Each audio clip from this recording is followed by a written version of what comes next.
संतों में संस्कृत और संस्कृति के नाम पर जो विवाद शुरू हुआ वो थमता नजर नहीं आ रहा है। दरअसल प्रेमानंद महाराज पर दिए बयान पर जगत गुरु राम भद्राचार्य की तरफ से सफाई दी गई तो शंकराचार्य अविमुक्तेश्वरानंद सरस्वती भी प्रेमानंद महाराज के समर्थन में आ गए। दरअसल एक इंटरव्यू में जगत गुरु राम भद्राचार्य ने कहा था कि प्रेमानंद जी हमारे लिए बालक समान। मैं चैलेंज करता हूं प्रेमानंद जी एक अक्षर संस्कृत का बोलकर दिखा दें। चैलेंज करता हूं प्रेमानंद जी मेरे कहे संस्कृत के श्लोकों का अर्थ समझा दें। इसके बाद संत समाज में विवाद हो गया, पक्ष विपक्ष की परंपरा सामने आ गई और अब प्रेमानंद महाराज पर दिए बयान पर जगत गुरु राम भद्राचार्य ने सफाई दी है। लेकिन इस सफाई के बाद भी संतों में कौन बड़ा विद्वान, इस पर घमासान जारी।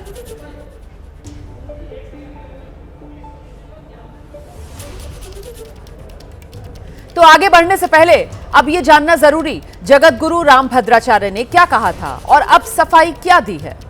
स्वामी राम भद्राचार्य ने पहले कहा प्रेमानंद जी बालक के समान, प्रेमानंद जी एक अक्षर संस्कृत का बोलकर दिखा दें।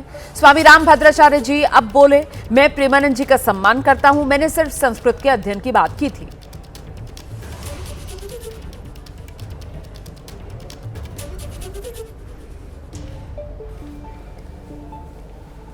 लेकिन जगत गुरु राम भद्राचार्य की सफाई के बाद संग्राम, ये विवाद थम नहीं रहा है।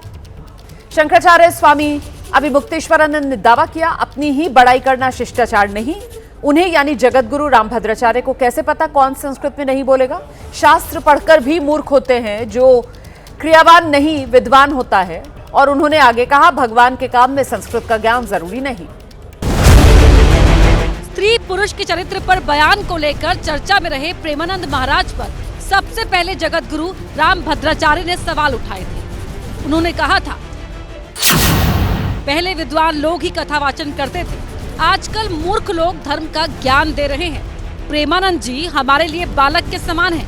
मैं चैलेंज करता हूँ प्रेमानंद जी एक अक्षर संस्कृत का बोलकर दिखा दे। चैलेंज करता हूँ प्रेमानंद जी मेरे कहे संस्कृत के श्लोकों का अर्थ समझा दे। प्रेमानंद जी को लेकर द्वेष नहीं, लेकिन ना तो वो विद्वान हैं, ना चमत्कारी को।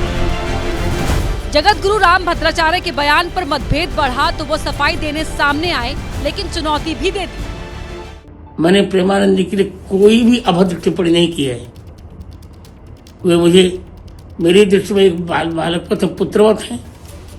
मेरी अवस्था भी बड़ी है। एक आचार्य होने के नाते मैं सबको कहता हूँ कि संस्कृत का अध्ययन करना चाहिए। आज जो सामान्य लोग चोला पहन करके वक्तव्य दे रहे हैं, जिनको एक अक्षर आता जाता नहीं। मैंने तो अपने उत्तराधिकारी रामचंद्र दास को भी कहा है कि बच्चे संस्कृत पढ़ना चाहिए। और मैं सबको कह रहा हूँ प्रत्येक हिंदू को संस्कृत पढ़ना चाहिए। आज भी मैं स्वयं पढ़ता हूँ, 18 घंटे पढ़ता हूँ और पढ़ता रहूंगा। यावत जीव मधीते विप्रह, इसमें प्रेमानंद के लिए कोई मैंने ऐसी टिप्पणी नहीं की है। हाँ, चमत्कार को मैं नमस्कार नहीं करता, ये सत्य है।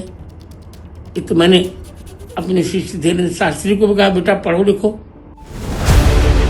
जगत गुरु राम भद्राचार्य बार बार संस्कृत पढ़ने, उसे शास्त्र सम्मत समझने की दुहाई दे रहे हैं। प्रेमानंद जी महाराज पर जगत गुरु राम भद्राचार्य की टिप्पणी से संत समाज पहले ही दो फाड़ हो गया था।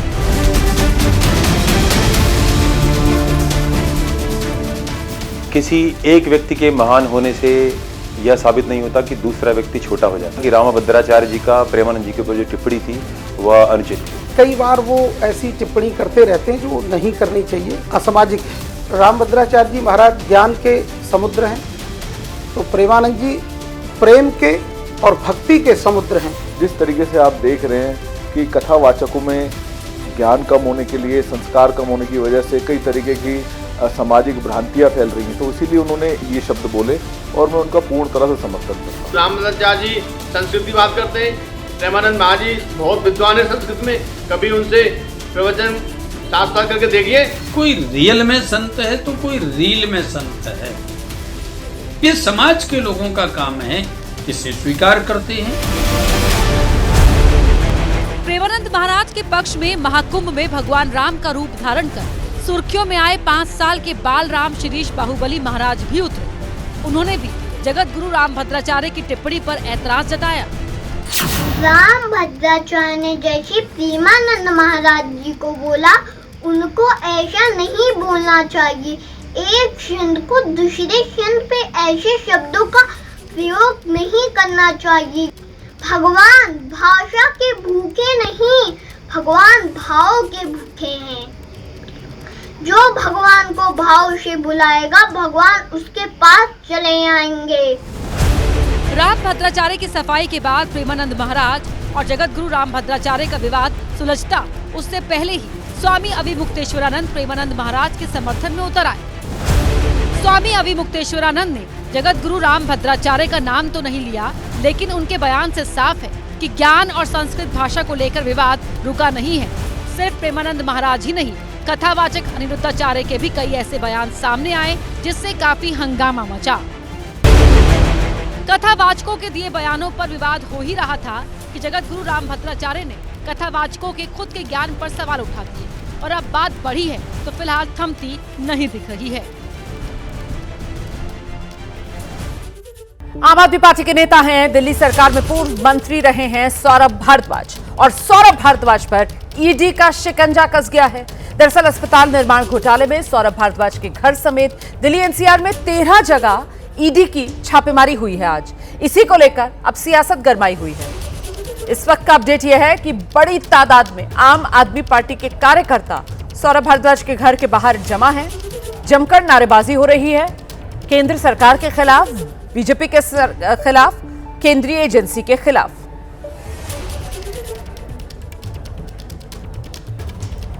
तो आम आदमी पार्टी के नेता सौरभ भारद्वाज के ठिकानों पर छापेमारी और उसी का विरोध ये आम आदमी पार्टी के कार्यकर्ता कर रहे हैं। तस्वीरें आपके सामने, बड़ी संख्या में आम आदमी पार्टी के कार्यकर्ता जुटे सौरभ भारद्वाज के घर के बाहर और देखिए किस तरीके की नारेबाजी हो रही है। जरा आवाज बढ़ाइए।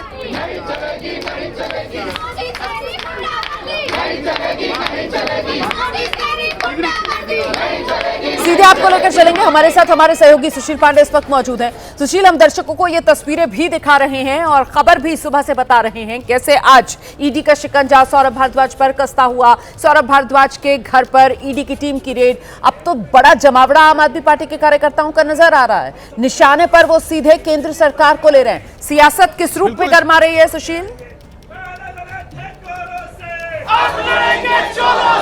बिल्कुल, देखिए सीधे तौर पर अगर मैं आपको तस्वीरें दिखाऊं तो देखिए तमाम आम आदमी पार्टी के कार्यकर्ता यहां पर लगातार सौरभ भारद्वाज के घर के बाहर मौजूद हैं और लगातार नारेबाजी कर रहे हैं, क्योंकि ईडी की 13 ठिकानों पर फिलहाल ये रेड है और अस्पताल के पर झाले को लेकर ये पूरी रेड है, जिसमें सीधे तौर पर इस पूरे मामले में अब तमाम जो कार्यकर्ता हैं उनके घर के बाहर जुटने लगे हैं। यही वो प्रेमिसेस है जिसमें अभी फिलहाल ईडी के जो अधिकारी हैं वो मौजूद हैं।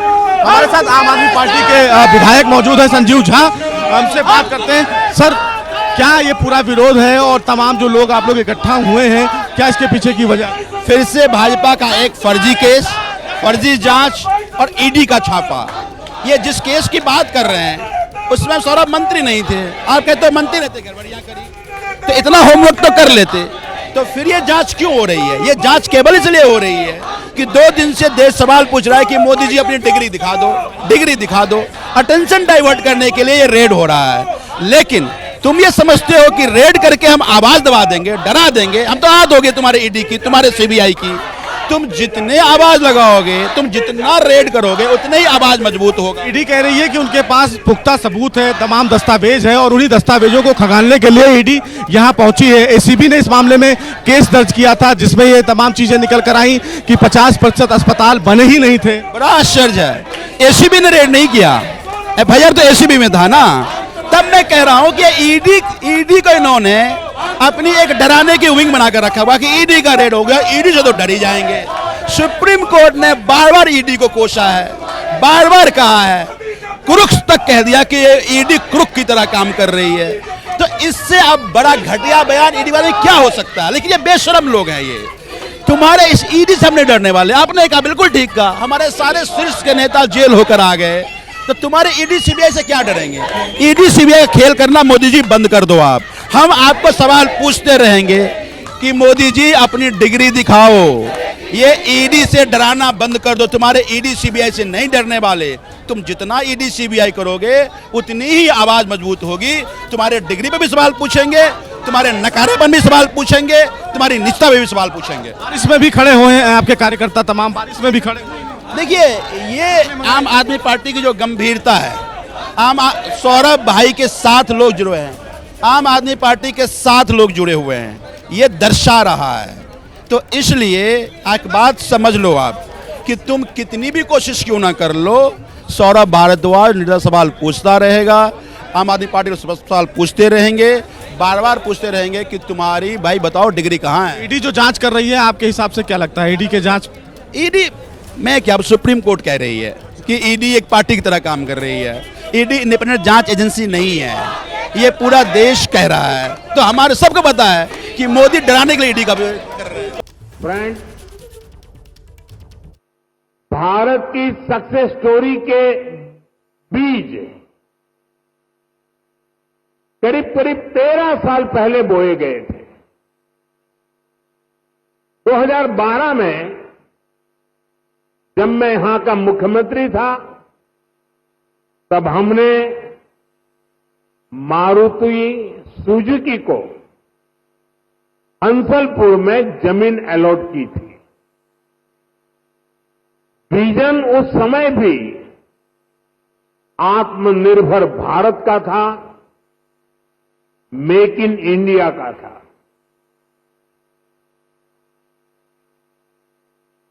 हमारे तब के प्रयास आज देश के संकल्पों को पूरा करने में इतनी बड़ी भूमिका निभा रहे हैं।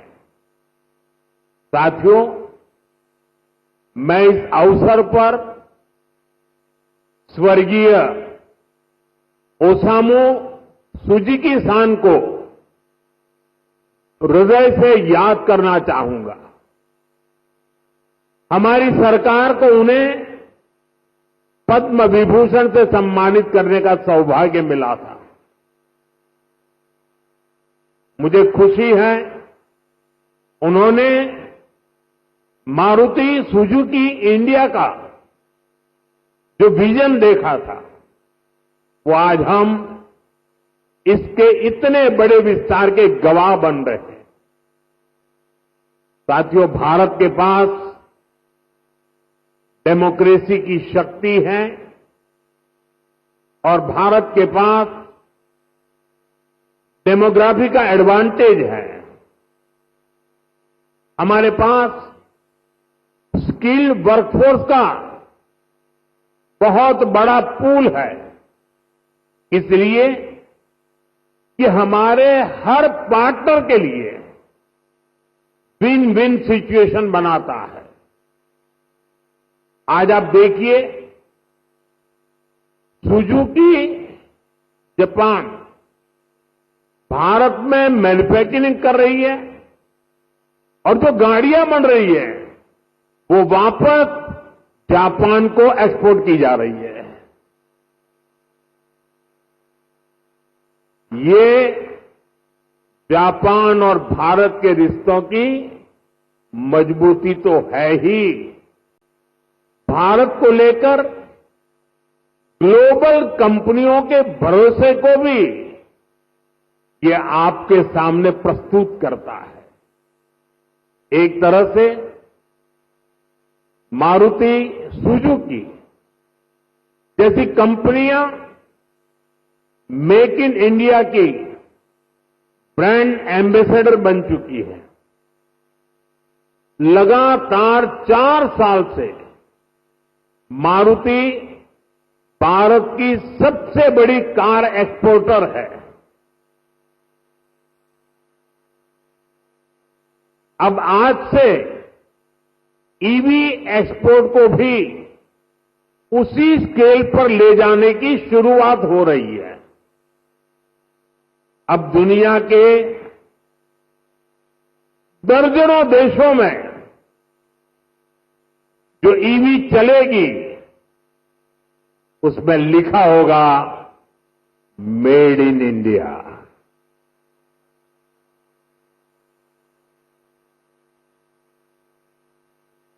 फ्रेंड्स, हम सब जानते हैं ईवी इकोसिस्टम का सबसे क्रिटिकल पार्ट बैटरी है।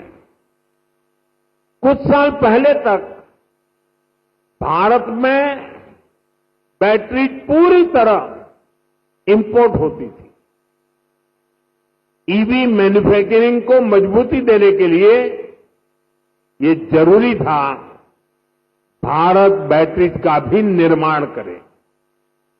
इसी विजन को लेकर 2017 में हमने यहां टीडीएसजी बैटरी प्लांट की नींव रखी थी।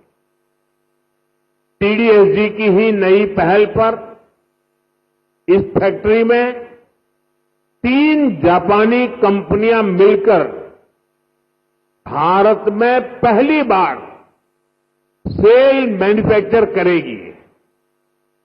भारत में बैटरी सेल के इलेक्ट्रोड भी लोकल लेवल पर तैयार होंगे। ये लोकलाइजेशन भारत की आत्मनिर्भरता को नई शक्ति देगा। इससे हाइब्रिड इलेक्ट्रिक व्हीकल्स के कारोबार में और तेज गति आएगी।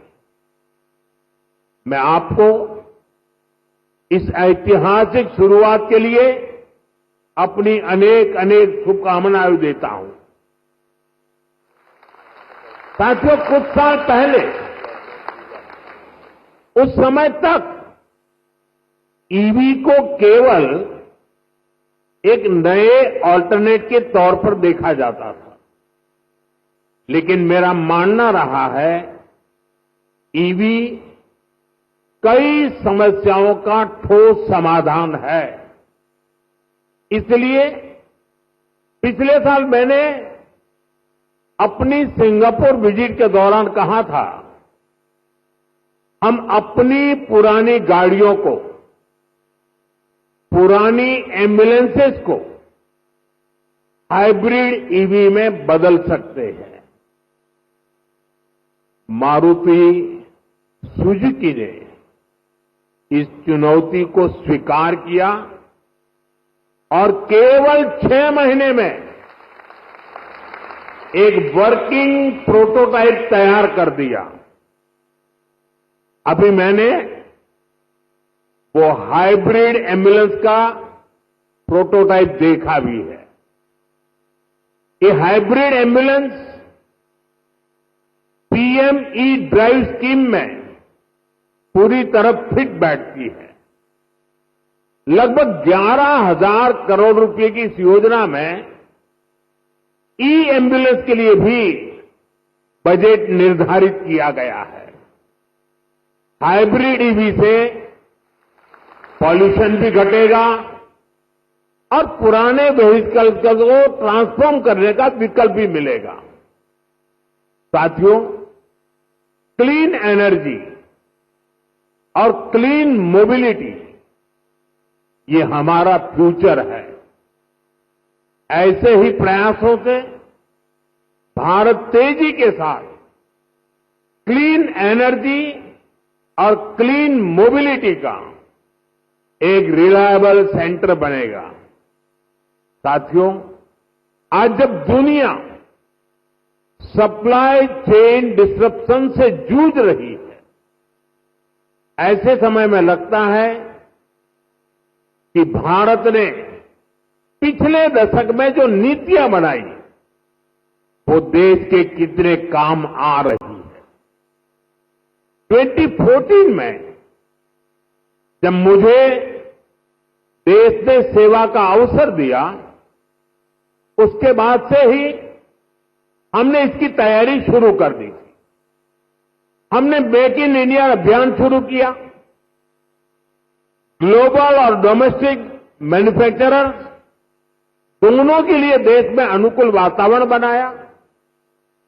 भारत में मैन्युफैक्चरिंग एफिशिएंट और ग्लोबली कॉम्पिटिटिव हो, इसके लिए हम इंडस्ट्रियल कॉरिडोर्स बना रहे हैं। हम प्लग एंड प्ले इंफ्रास्ट्रक्चर बना रहे हैं, लॉजिस्टिक पार्क्स बना रहे हैं। भारत कई सेक्टर्स में मैन्युफैक्चरर्स को प्रोडक्शन लिंक इंसेंटिव का बेनिफिट भी दे रहा है। साथियों, हमने कई बड़े रिफॉर्म्स के जरिए इन्वेस्टर्स की पुरानी कठिनाइयों को भी दूर किया। इससे इन्वेस्टर्स के लिए इंडियन मैन्युफैक्चरिंग में इन्वेस्ट करना आसान हुआ है। इसके परिणाम हमारे सामने हैं। इसी दशक में इलेक्ट्रॉनिक्स प्रोडक्शन लगभग 500% बढ़ा है।